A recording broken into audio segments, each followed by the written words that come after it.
ভাৰত আৰু ৱেষ্ট ইণ্ডিজৰ মাজত 1 মাৰ্চত গুৰুত্বপূৰ্ণ মেচ। দুটা টিমৰ বাবে মেচখন হ'ব নকআউট।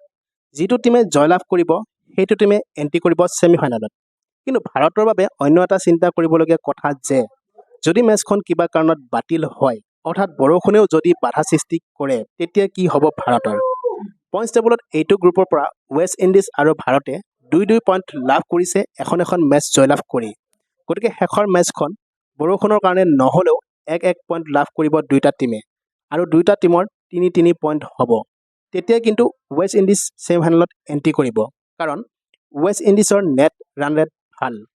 গতিকে যিকোনো কাৰণত মেচখন হোৱাটো ভাৰতৰ বাবে দৰকাৰী আৰু জয়লাভ কৰাটো দৰকাৰী, নহ'লে কোনো বিকল্প নাই। এতিয়া কথাটো হ'ল বৰষুণ আহিব পাৰে নেকি, যিহেতু ইডেন গাৰ্ডেনত মেচ আছে।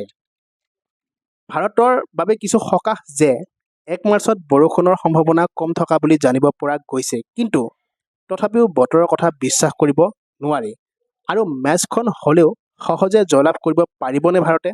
কাৰণ সন্মুখত আছে এনেকুৱা এটা টিম যিটো টিমে কেতিয়া কি কৰি দিয়ে তাৰ কোনো ঠিক নাই, যিটো টিমক লৈ কোনো ধৰণৰ প্ৰেডিকশ্যন কৰাই সম্ভৱ নহয়। গতিকে খুব সাৱধানে আৰু সতৰ্ক হৈ খেলিব লাগিব ভাৰতে। আৰু এইবাৰ ৱৰ্ল্ড কাপৰ যিকেইখন মেচ খেলিছে ভাৰতে, তাতকৈ বহুত বেছি ভাল খেলিব লাগিব, কাৰণ এইবাৰ ৱৰ্ল্ড কাপত ভাৰতৰ প্ৰদৰ্শন খুবেই বেয়া আৰু আশা কৰা ধৰণে হোৱা নাই।